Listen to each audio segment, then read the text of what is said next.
The Scholars Chair presents Islamic Art and Architecture. Completed in 691, the Dome of the Rock in Jerusalem is the earliest remaining Islamic monument and in all probability the first major artistic endeavor of the Umayyads. The Dome of the Rock became connected with the miraculous night journey of the Prophet to the Masjid al-Aqsa, the furthest mosque. This is found in the Holy Quran, Surah 17, verse 1. Generally presumed to be in Jerusalem, although the earliest evidence in our possessions is not clear on this point, and with Muhammad's ascent into heaven from the rock. This is today the conception of the Muslim believer. The building is richly decorated. The mosaic, which, together with marble, adorn the outsides, were almost completely replaced in Ottoman times by magnificent Turkish tiles. But the interior decorations, while often repaired and at times replaced, has maintained a great deal of its original character. The walls and the piers are covered with marble.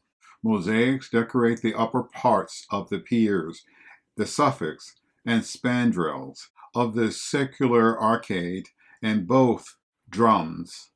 Only the latter shows traces of extensive repairs and restorations, which, however, did not alter significantly the nature of the designs. Finally, the mosaics of the Dome of the Rock introduced two decorative principles which would continue to develop in later Islamic art. First is the non-realistic use of realistic shapes and the anti-naturalistic combination of realistic forms. When they felt a more brilliant decoration was needed, the artists did not hesitate, for instance, to transform the trunk of a tree into a bejeweled box. Possible combinations of forms and themes are limitless, without the restraints imposed by the naturalism of classical ornament. The second principle is the continuous variety. On close analysis, the mosaics of the Dome of the Rock show comparatively few types of design, mainly the campus scroll, the garland, the vine scroll, the tree, and the rosette. Yet nowhere do we find exact repetition. Certain differences are qualitative, as when an apprentice reduced the design of a master, but in most instances, each variation within the theme represents an individual interpretation of some general principle of design. As far as future development is concerned, the most significant artistic feature of the Dome of the Rock is the establishment of a new relationship between architecture and decoration.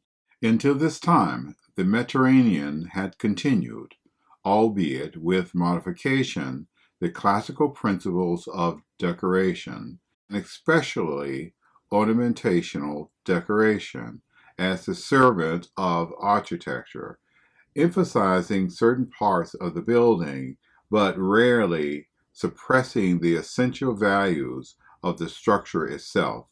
The builders of the Dome of the Rock, however, hid almost all the clearly defined, classically based structure with brilliant marble and mosaic. This does not mean that the mosaicists of the Dome of the Rock completely rejected the architecture they decorated. In using trees for high rectangular surfaces and scrolls for square ones, they certainly adopted their ornamental forms of the areas provided by the architects. Third original feature of the Dome of the Rock is the way in which the dome itself juts out of the octagons. The effect is quite different from the Cinque Vitale at Ravenna of the Holy Sepulchre, or of the Palace Church of the Icon, in which the Dome of the Rock is frequently compared. justifiably so if one looks at plain alone. The designer made the dome more significant from the outside than from the inside, where it is in fact nearly invisible because of its height and the location of the rock. It is as though the building has two messages: one to proclaim the rest of the city that Islam has sanctified anew the place of the Jewish temple. The other is to convey the impression of a luxurious shrine for restricted and internal purposes. To accomplish these aims, the sponsors of the building, the engineers, or the supervisors in charge of the construction itself, and the artisans who did the actual work, simplified the existing architectural type to its simplest geometric shape. Such minimal departures for exact geometry as exists serve a very significant visual purpose. Thus, the slight replacement of the columns of the octagon leads the gaze of anyone entering the building right through it and reveals each of the constituent parts. Set on a traditional holy site and drawing on its late antique heritage for methods of construction and decoration, the Dome of the Rock created an entirely new combination of artistic conceptions to fulfill its purpose. It is a most splendid and singular achievement, a true work of architectural art.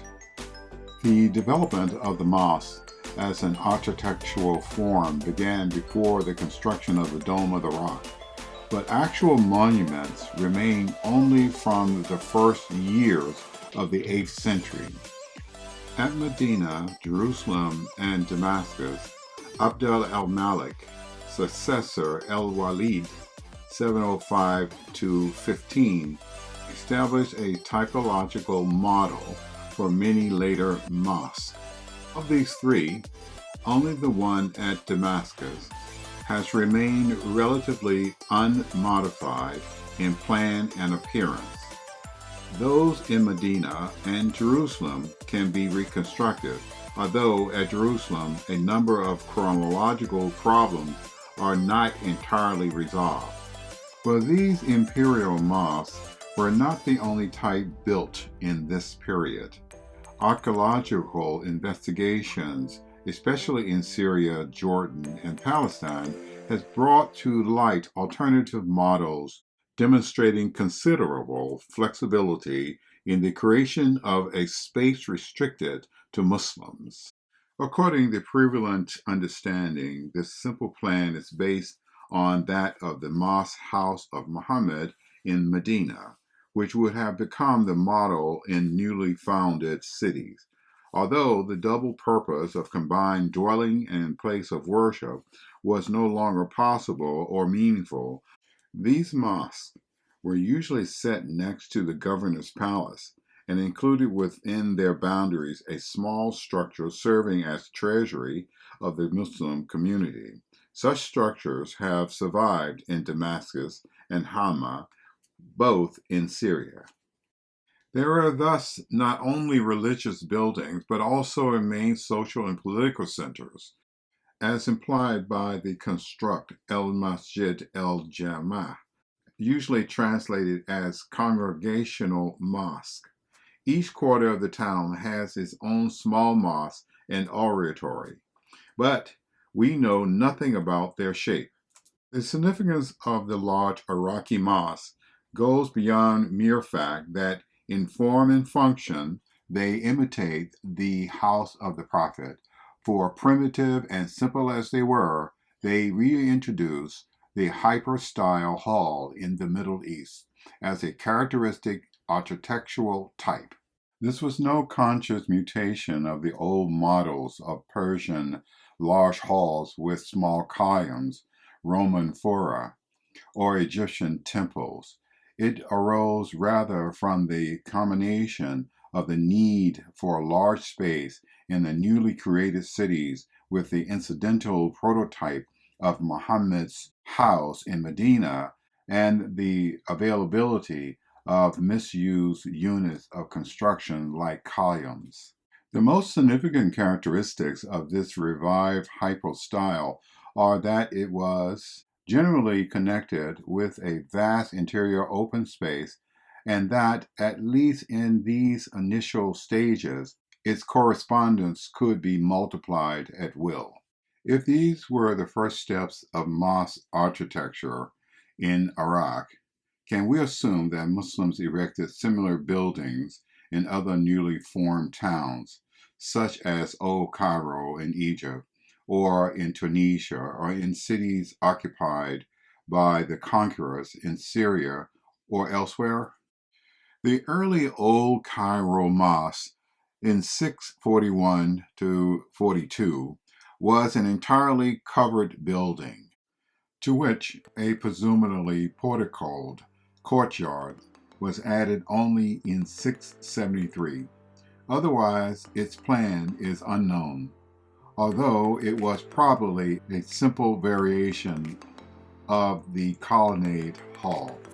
Syria and Egypt provided the first examples of two features which, in different ways and to different degrees, were to play an important part in the history of the mosque. The first is the Mosura, a special enclosure reserved for the prince in the center of the Qibla wall of the sanctuary.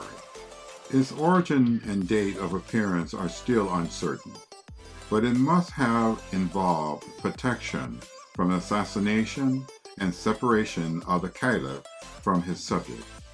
It appeared only in the larger mosques, and the earliest to have survived in the Kararunan in the 10th century. The second function, of equally obscure origin, became a permanent feature of the Islamic landscape. The minaret, from the Arabic manara, it eventually functioned seems clear. From it, the muezzin called the faithful to prayer at appointed times. In later times, wherever Islam went, the minaret followed, almost everywhere taking the shape of a tall tower above the mosque and the city or the village, with the obvious secondary function of making visible to all the presence of Muslims in any one community. No such construction existed in the Prophet's time, when Muhammad's muezzin would call to prayer from the roof of a house, nor are they ascertained in the early mosques of the newly constructed cities of Iraq. Probably there, as in many simple mosques for centuries to come, a small staircase was built to facilitate access to the roof. There is much discussion of the first appearance of the tall tower so characteristic of any Islamic landscape. Most literary sources, usually much later than the events they describe, indicate Syria or Egypt as the land of origin for the minaret. A recent study has established that the first minarets, towers, were erected at the four corners of the mosque of Medina between 707 and 709. Their functions and symbolic meaning were for the exclusive perception of Muslims. The minaret then spread slowly to other regions, very rarely before the 9th century. Throughout its history, the minaret maintained a double-edged meaning of a message of presence and visibility of Muslims and non-Muslims alike, and as a sign of honoring something holy for Muslims. The minaret appeared wherever Muslims went, almost always drawing on the local models for their forms. In Syria, the square tower, often used for hermit cells, gave rise to the characteristic square minaret, which spread west to North Africa and Spain, and east to Iraq and Iran. Elsewhere, other forms were created. Nevertheless, the emphasis given to minarets is faraway lands as well as inscriptions found on them demonstrate that for many centuries, indeed, like the minaret of contemporary mosques built all over the non-Muslim world, they serve also as a spectacular symbol of the presence of Islam. The Mosque of Damascus is an entirely Muslim composition. Early Roman temenos on the site determined its size, 157 by 100 meters. Its location and the lower courses of some of its walls, as well as the position of the east and west entrances. The mosque consists of a courtyard surrounded on three sides by porticos of piers, alternating with two columns on the fourth side of the Qibla. Architecture and architectural decorations. The Umayyads of Spain, from the year 750 to 1000. The most remarkable moment in the Umayyads in Spain is the Great Mosque of Cordoba. Today it is a rectangle, 190 by 140 meters, of which about a third is occupied by a courtyard planted with orange trees and surrounded on three sides by a much restored portico. On the fourth side is a long hall of 17 naves on 16 arcades. The naves are 32 bays deep and 7 meters wide, except for the sixth from the southwest, which is 8 meters wide. In the middle of the hall is a whole Gothic cathedral built in 1513 against strong opposition, and there are Gothic or later chapels elsewhere from the 13th century onward. The outer walls are much restored, heavily buttressed, and pierced by 11 ornamented doors. This rapid description makes clear that the monument was not built all at once. The Muslim work can be divided into 4 periods, distinguished, except in very few detail, by literary and archaeological documents. The first mosque, built in 784 to 786, consists of 9 or 11 12-bay naves, the central one wider than the others, at right angles to the Qibla wall. The Mosque of Cordoba, like so many other early hypostyle mosques, reused elements, especially columns and capitals, from pre-Islamic buildings. However, a number of major innovations transformed it into one of the great monuments of medieval architecture. First, found in the original mosque and maintained in all succeeding editions, consists of raising a height of the building by erecting 2 tiers of arches, the lower supported by regular columns, the upper by long and narrow piers inserted between the lower arches and resting on the columns. Spain could not provide the monumental columns so characteristic of Syria, and the available ones were too small to allow for a large hypostyle area.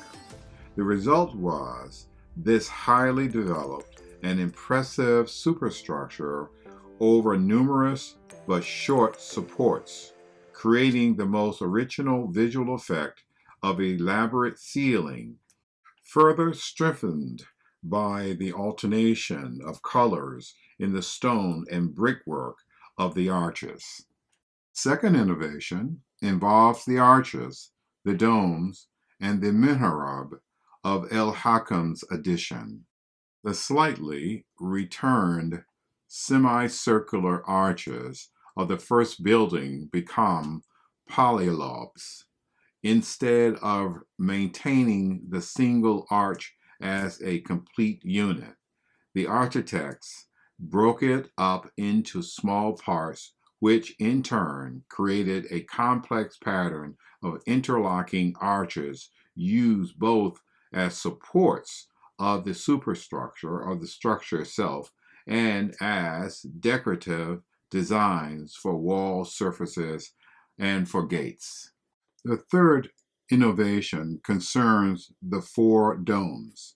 The main dome in front of the minaret preserves the traditional octagon based on a squinch, but is carried on 8 large ribs resting on small columns fitted towards the sides of the octagon.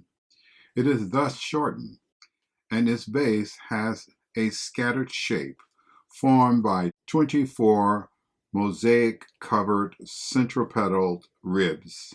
The other 3 domes provide variations of the same theme, the most interesting occurring in the Villavicencio Chapel, where the ribs transform a triangle into a square.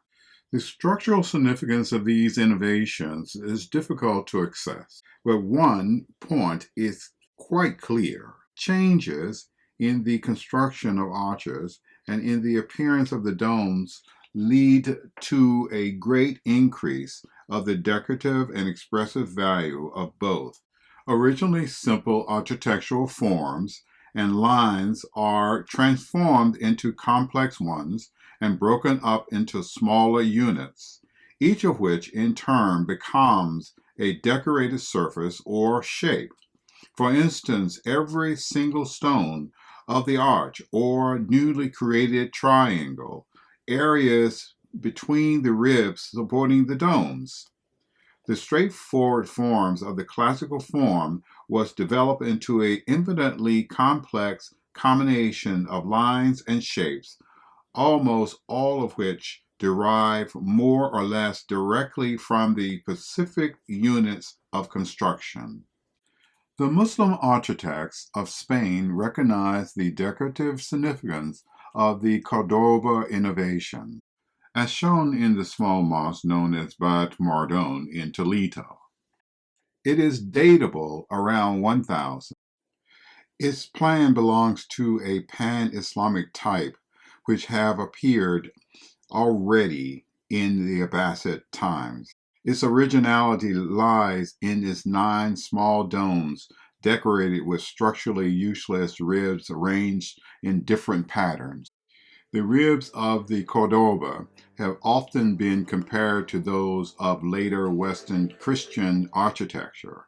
They have also been related to ribs found in the Armenian churches and to certain features of Sasanian and later Iranian dome construction. The last important points about the Mosque of Cordoba concern the Minaret. Its shape of the whole room is unusual, and its original effect must have been either that of a darkened opening into another world, or, if a light was put into it, of a beacon for the faithful. Its numerous inscriptions, almost entirely Quranic, include the proclamation of divine glory on the Qibla, statements about ritual obligations, and references to royal rights. Perhaps under the influence of the surrounding Christian world, the mihrab of the mosque appears to have acquired a precise liturgical, ceremonial, and religious meaning usually absent elsewhere in the Muslim world, at least in these early centuries. Unusual rites were performed in this one mosque, like the carrying in procession of a copy of the Quran. The liturgical and symbolic aspects of the mihrab and its relationship to royal ceremonies may well explain why the horseshoe shape within a rectangular frame was used for gates, and most specifically as early as 855 from San Esteban, one of the main gates into the mosque from the adjoining palace. Without being always as fully charged with meaning, this formal ensemble will remain characteristic of most Western Islamic architecture.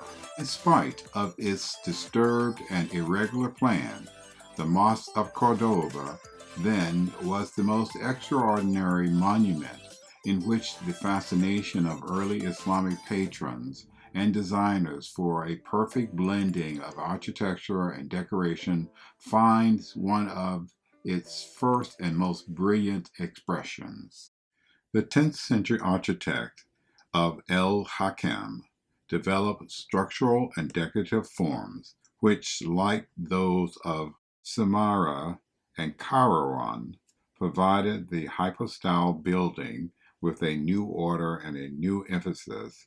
The particular display of arches and domes on tiny, insignificant columns is, however, characteristically Islamic Spain.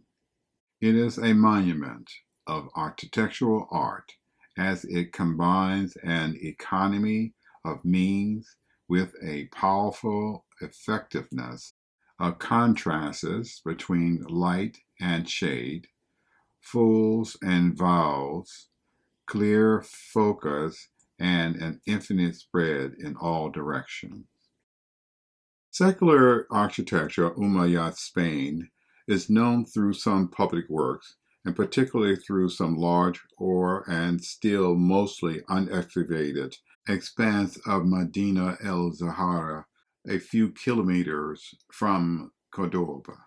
It is the palace which Abdul el-Rahman III transformed into a city, and it became eventually, for a short period of time, the capital of Umayyad Caliphate in Spain. Work on it began in 936 or 940, and it is likely that it was never completed. Assuming that its design was based on some sort of master plan rather than the result of a more or less haphazard succession of buildings connected to each other by ceremonial or behavioral patterns. For the history of architecture, Madinat al-Zahra exhibits several significant features. One of the artful ways in which it engages the surrounding landscape through a highly original system of miradors or viewing places. A second one is the technical precision and formal quality of its horseshoe arches set on slender columns. The third is that an unusual number of its capitals, many are in museums all over the world, are signed by the artisans who made them. Finally, a word must be said about the Umayyad Spain architectural decorations. Although little has so far been done on classifying them or tracing the evolution, the Mosque of Cordoba, and especially the palaces of Madinat el-Zahra, abound in mosaic, marble sculptures, carved stones, and stucco and carved or painted wood. A great deal occasionally acrimonious confusion surrounds the use and meaning of the word Islamic when applied to art. The origin of the adjective lies clearly in the faith of Islam, but when applied to art, it refers to the monuments and remains of material culture made by or for people who lived under rulers who professed the faith of Islam, or in social and cultural entities which, whether themselves Muslim or not, have been strongly influenced by the modes of life and thought characteristic of Islam. Islamic, unlike Christian identities, not only a faith but also a whole culture, since, at least in theory, the separation in the Gospels of the realm of Caesar from that of God is not applicable to Islam.